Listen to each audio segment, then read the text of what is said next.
folks, welcome back here. We're just about to get right into the Alliance selection process for the first robotics competition. I want to welcome back Naveed Shafa from GameSense back to the desk to do analysts about this. Thank you, Nick. So right off the bat, we're going to get right into it. The Newton division is already in picking. The number one Alliance looks crazy. We have 1241, Theory 6, and they picked 254, the Cheesy Poofs. Well, and I don't think that's any surprise after we saw the last few matches that 254 played. Absolutely. And, you know, the rest of the alliances are already getting stacked. I mean, the number 2 alliance captain, 1519, that's Mechanical Mayhem.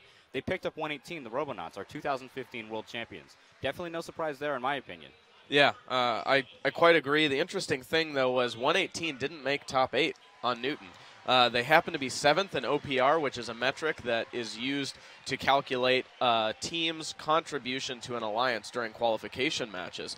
But nonetheless, we know that the teams here are doing their scouting. They have scouting data on these teams, and most importantly, how can you pass up the opportunity to play with the 2015 world champion? Absolutely. And switching gears to the Hopper division, they're starting their selection as well. Our number 1 seed was 148, the Robo Wranglers. They had a fantastic weekend, shooting lots of boulders up high, scaling consistently. And they actually picked up one of our other 2015 world champions, Team 1678, the Citrus Circuits. You know, I think this is a little bit of a surprise for me anyways, seeing that 971 wasn't the first pick overall. I mean, we saw some really phenomenal matches out of 1678, but I feel like from what we did see from 971, they happen to be more consistent and a higher max potential. Right. A lot of people at dinner last night were convinced that it was going to be between 971 or 1678, and it's very surprising to see 971 still as an alliance captain. And it's also, like, a lot of people also expected that if whoever didn't get picked up by 148 would get picked by 1425. Right. And we see Holy Cows second? Yes. And you know, Holy Cows are no slouch. I mean, they have a fantastic Right. robot this year. They've definitely tuned in their shooting for the first championship. So that's still a very strong alliance. Yeah, they had a little bit of a weak start, though, this weekend, trying to get their outer work shot perfected. And during qualification matches, they ended up, I want to say, 10th in OPR from what I'm seeing here. So not quite there in terms of overall performance throughout the qualification matches. It looks like we've got Hopper up on the screen right now. So you can see 148 again, picked 1678 Citrus Circuits. And 971 going out on a limb there, picking up 1323 Madtown. But there is something to be said for picking people you know, and 1323 happens to come from California as well. Absolutely. You know, 1323, kind of under the radar for a lot of people this year. They had a very, very good high goal scoring machine. They showed it very early when they actually saw 971 earlier this season. The 1323 robot's kind of interesting. It looks like it's a tall bot when it's in shooting configuration, but it all folds up and fits under that low bar. Definitely an interesting machine. There's a lot of ingenuity out in excuse me, the 1323 camp. As well, we see 4334, that's ATA, our Western Canada regional champions, as well as the Utah regional champions. They picked up 294, Beach City Robotics. They're our 2010 world champions. We've got some big selections that just are coming to us now. We're seeing both on Galileo and Archimedes. We could jump over to Galileo now. I think everybody could have predicted this one. 195 takes the number 1 seed. And no surprise, they pick up 987, the High Rollers. Now, High Rollers had a little bit of a tough weekend. Can you talk to that? Yeah, they did. 987, a team that has a really complex but beautiful machine. We watched them in one of their matches where it appeared that they crossed over a defense. The robot looked like it shut down for a short period of time, and then smoke actually started billowing out of it. I did hear word on the ground that it was actually a 775 motor that let go on that robot.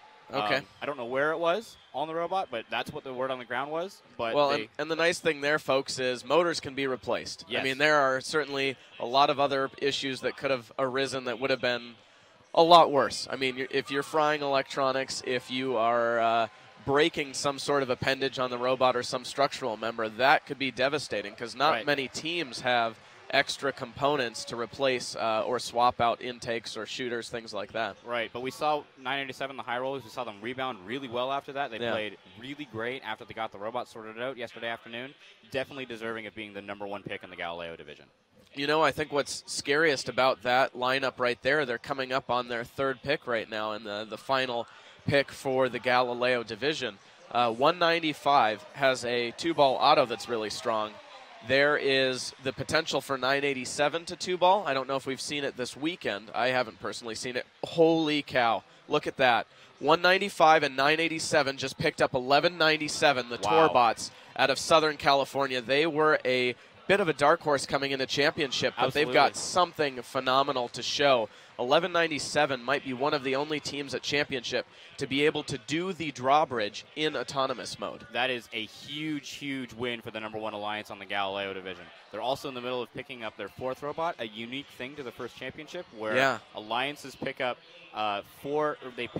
they form a team of 4 robots that they can play at any time they want during their division playoffs. Yeah.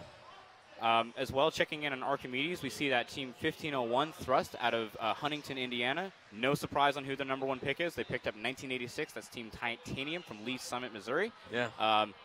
Both those robots, very strong all year long. 1501 didn't quite seal the deal for the Blue Banner this year. But 1986, they're definitely going to help them in their charade to get the Archimedes championship there. Well, and 1986 offers so much versatility. They had a little bit of a rough weekend here. Ended up coming out about in the top third, at least in terms of performance on the field. But they have a lot more that they didn't necessarily show off. That team boasts at least 24 to 26 auto modes, I believe. Right. I mean, a lot of different opportunities to pick a strategy at the beginning of the match that is tailored to their alliance. Absolutely. 1986 is one of those teams that is really good at adapting throughout the season. They started with those 24 autonomous modes. They did actually add a 2-ball autonomous to their roster. We haven't seen it run in the Archimedes division yet. But definitely look out to see if that shows up in the division playoffs in Archimedes. Interesting. So we're seeing here, following up on Archimedes with that pick, 45-64 Orange Chaos, another strong pick there, but 180 Spam. I mean, another team on Archimedes that we know has a lot of potential, but not necessarily as flashy this weekend. Right. I think Archimedes looks like a bunch of matchups where the first pick happens to be somebody who we know has a high potential from the regular season but didn't necessarily demonstrate it this weekend. And I think that's definitely a testament to the fact that these teams are willing to take a risk knowing that they're going to need the ceiling potential of their alliance if they're going to be able to compete with the Newton and Galileo division champions. Right, and to play off that, our #4 Alliance captain, 2064, they also picked another team that has tons of potential. They picked 4039, that's Makeshift Robotics. They're a team that if you leave them alone, they're going to put 9 boulders in the high goal when they're on the field. However, they definitely succumb to defense frequently. It's kind of a risky pick. I mean, if you are able to keep robots away from 4039, defensive robots away from 4039, they're going to light it up. But you have to play picks for them in order to be successful with them. Looks like on Tesla we may have a potential to see another Israeli team going to Einstein. 2056 with their first pick of the draft, pick 1690 Orbit. Yeah. They had a phenomenal season. I mean, with the Israeli teams, most of them only get one regional. Right. A lot of them can't afford to travel outside of Israel and come over to the U.S. or Canada to get another play-in. But phenomenal performance by 1690. I believe they played along with Bumblebee 3339, last year's Einstein participant from Israel. Right. And I can't think of another team to be representing that country that will certainly do them proud. Yes, so switching gears to the Carson division, they're right in the middle of their selections. The #1 seed was 973, the Greybots out of California. They actually picked up Team 610. That's Crescent Robotics, our 2013 world champions. So there's a couple world championships there. You have 973, the 2011 world champions, 610 with the 2013 world championship, and also 973 was a finalist in 2014 as well. 610, that's a fantastic pick for them. 610 has scales, they shoot in the high goal. They have a bit of a new checkmate position that they tried at the Waterloo Regional this year, and they've used it to real success here on the Carson division. They basically sit against the, kind of like 1241, except turned 90 degrees. They sit with their right side or their left side of the robot flat against the driver wall, and they basically point their shooter up at the tower and fire it in. Wow, I just saw something over on Hopper that is a big deal in my mind. 148, 1678, that #1 seed. They got 364, who I think is a good third pick, But to have 2990 available as a 4th pick, I mean, I feel as if this is a team that most on Hopper would not have known about coming into the World Championship. 2990 being from out in the Pacific Northwest has been growing their program over the last few years, and they played some of the best defense I've seen all season. In the Pacific Northwest District Championship, they ended up losing a tire in the middle of a match and were still playing better defense than anybody else there at the competition. So wow. I would not be surprised to see 2990 get tossed in on that alliance when 148 and 1678 need to run some interference or some strong defense. Right. Keeping on the Hopper division, though, our number 3 alliance is also ridiculously strong. Their third robot was 193. That's Mort Beta. They're the sister team to Team 11. They had a fantastic season this year. They did. They started off a bit slow, but their 4th robot, Team 5254, that's Hype. How do you get Hype as a 4th pick? Exactly. 5254 is the kind of team that can shoot 8 boulders into the high goal if you leave them alone. I have no idea how 5254 ended up slipping that far in the draft. So Hopper's looking stacked. The thing that's interesting, jumping back over to Carson again, is we did see 973 and 610 pairing up, but I'm looking at those top 4 alliances, and they all have really strong potential. We see on the number 2 seed 2 MAR teams who've played together both this season and a lot in the past, 2590 and 225, followed up by another MAR team, 5895, the rookie Petty Robotics. And I think something that's really interesting with that third alliance is you've got 2 teams with a really high potential in terms of high goal scoring. Right. I mean, 1024, that's the Kilobytes out of, out of Indianapolis, Indiana. They are the masters of playing the secret passage stealing game. They love to, because they are so quick at getting in and out of the secret passage to steal boulders to score them in the high goal, that if you leave boulders in your secret passages, 1024 is going to put them in the high goal. Yeah. Looking around here now as our picks are flowing in, I'm seeing something interesting over on Hopper. We've got a 4th pick, 2471 on the alliance there, and I'm seeing 3 P&W robots, which I know. 1425 is taking an interesting approach. We've seen it in the past where teams pick people they've played with in the regular season because they know how to play with them. Right. And 1538, knowing that their outer work shot may have the potential to not be quite ready for playoffs, picked up 2471, who we know has a strong outer work shot in the potential that they need that unblockable shot. Right.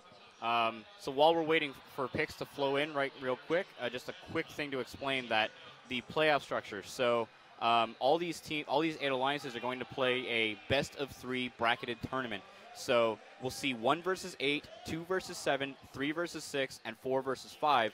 They'll play a best-of-3 matches, each of those alliance pairings, and then whoever wins will move on to the semifinals. They'll play a best-of-3 in the semifinals to determine 2 finalists for the division. Then they will play another best-of-3 to determine our division champions.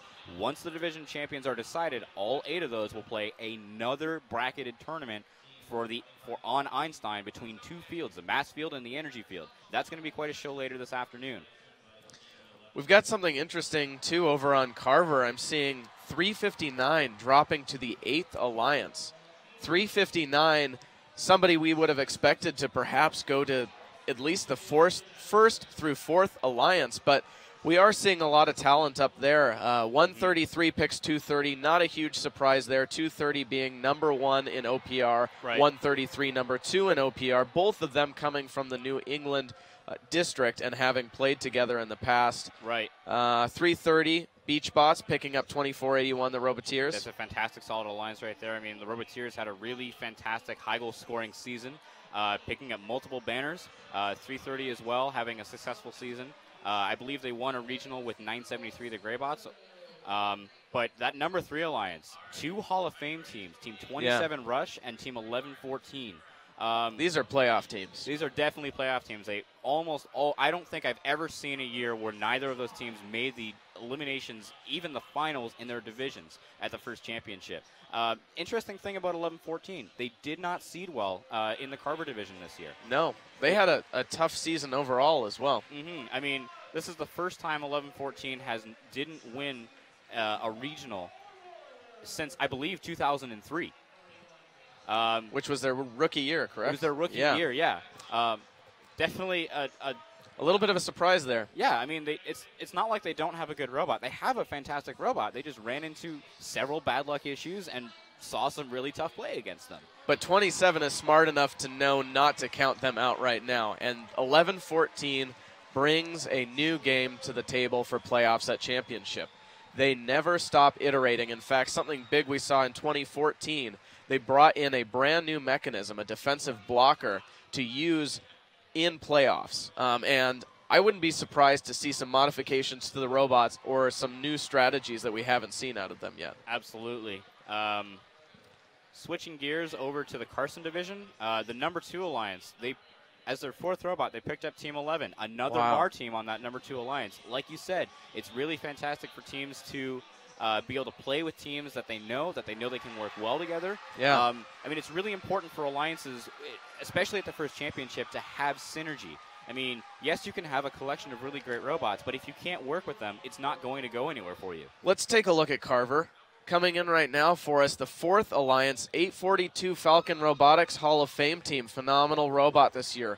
Only getting better. They added a scaling system, one of the grappling hook winch-style mechanisms, and they are definitely up there as a competitor, picking up 2767 out of Michigan. But the real shocker here is 4451, Robots Garage, dropping to the 4th seed on the backswing. That's definitely strange. I mean, 4451, a fantastic robot this year. They started off early. They actually competed at the week 0.5 Palmetto Regional. They've had a lot of stick time this year, and I'm just hearing that the number 3 alliance on Carver, they picked up 20.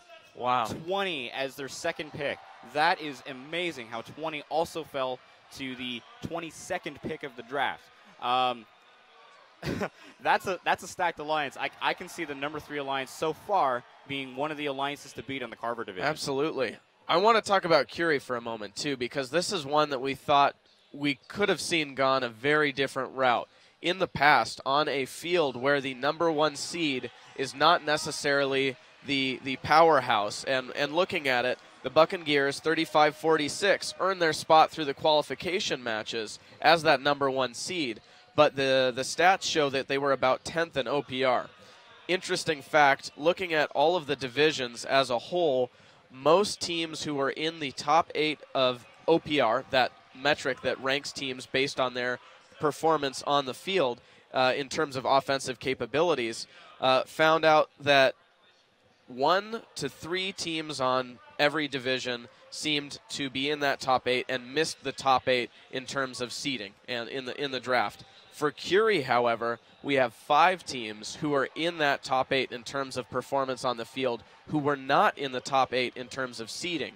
So we're seeing now a lot of teams with a lot of power getting picked up in those first pick slots, but also in that 3rd pick position. I mean, we saw 35-46 must have, in my guess, picked up 166 Chop Shop, number 1 OPR, really strong robot there.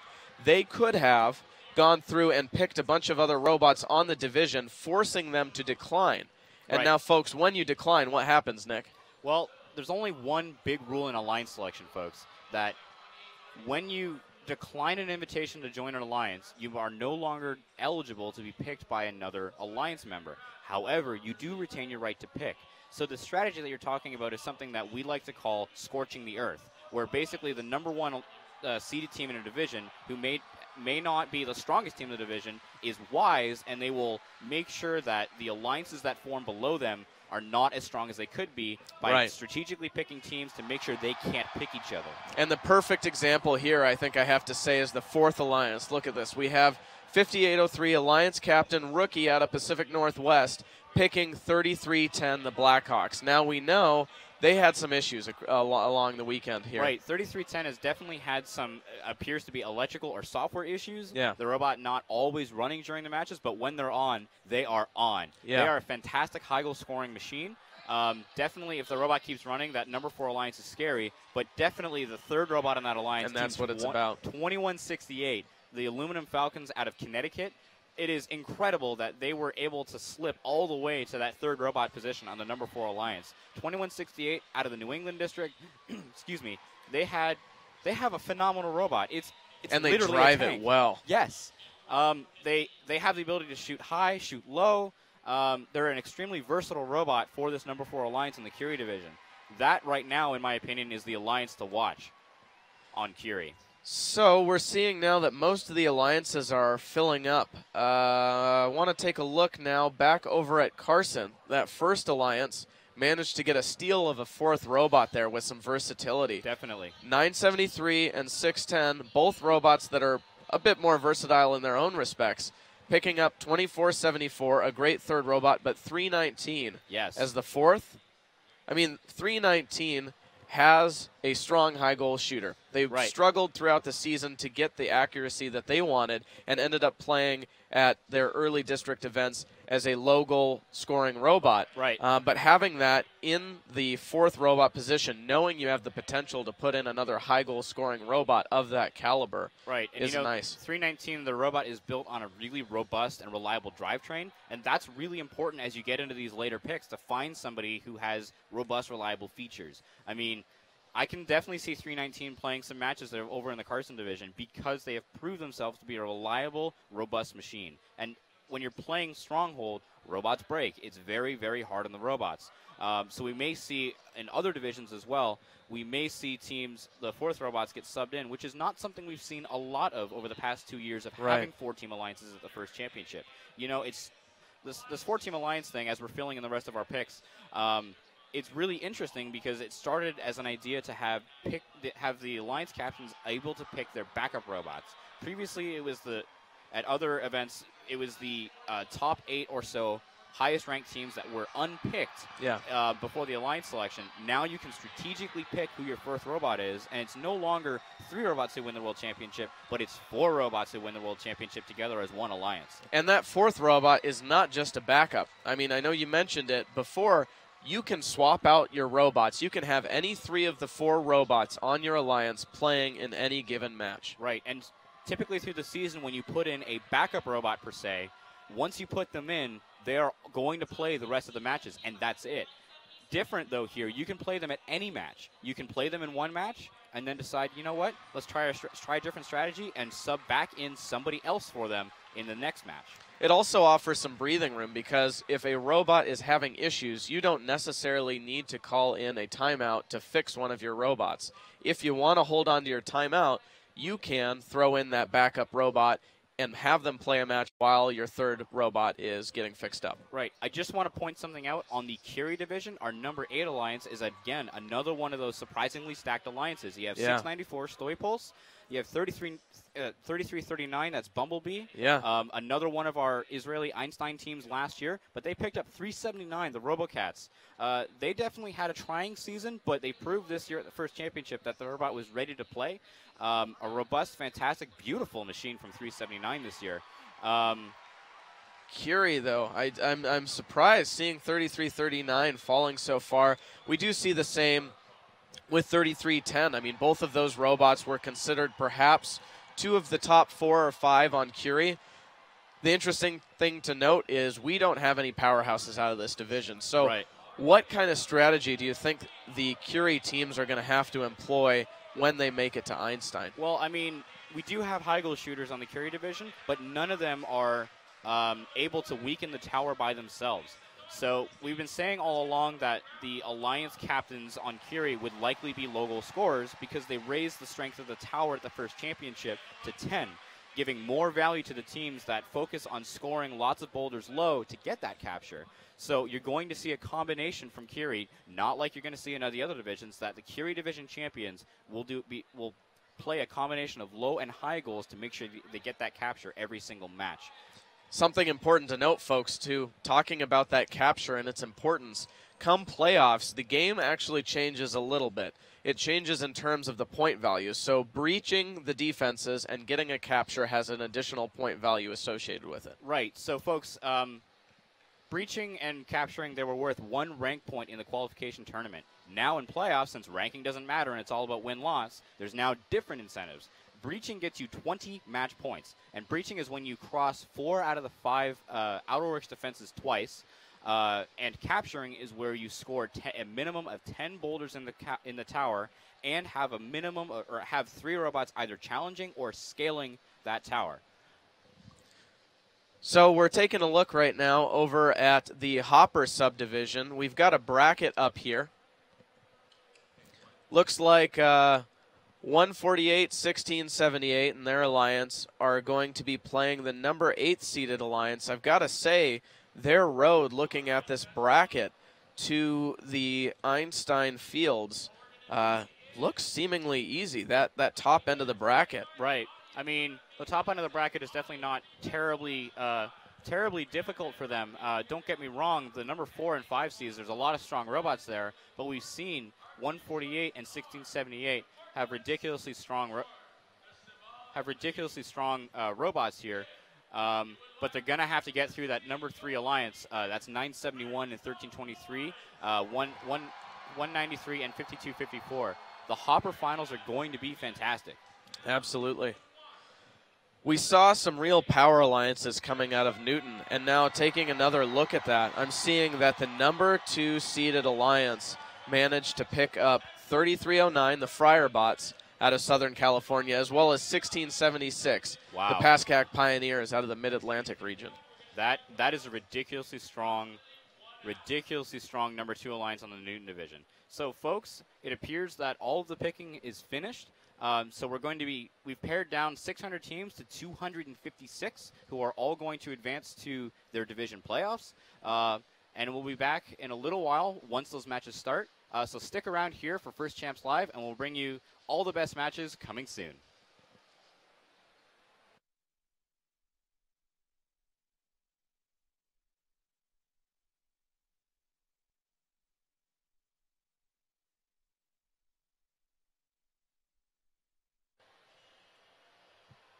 Good morning, everybody, and welcome back. We had an exciting alliance selection this morning. I'm Ruth from GameSense, and sitting with me today is Jordan Grant, who is an alum of 610, and he is the winner of the first parody video contest. He's currently attending the University of Waterloo in the Management Engineering Department, and again, an alum of 610 Crescent Robotics, who also happened to be the first pick of the first seed on Carson. So tell us a little bit about how you got started with FIRST. What really got you into the whole thing? Well, my journey with FIRST started a while ago, 10 years ago actually. Wow. My father, he actually helped bring FIRST to Canada. Mm-hmm. Yeah. So that meant I was dragged along to all the robotics tournaments at the Hershey Center. I went through FLL, all the way through high school up until FRC. Yeah. And I am here now because FIRST is a full circle. How could I Fantastic. stay away? That's all we can ask for. So what were some of the things that you did with 610 when you were a student on the team? On 610, I actually bounced around a lot. I started with programming, and then found my groove on the marketing and public relations team. That's fantastic. My videographer, Jacob, and I, we kind of, revamped the brand, did a lot of the sponsorship outreach stuff. That's absolutely that teams do today. That's fantastic.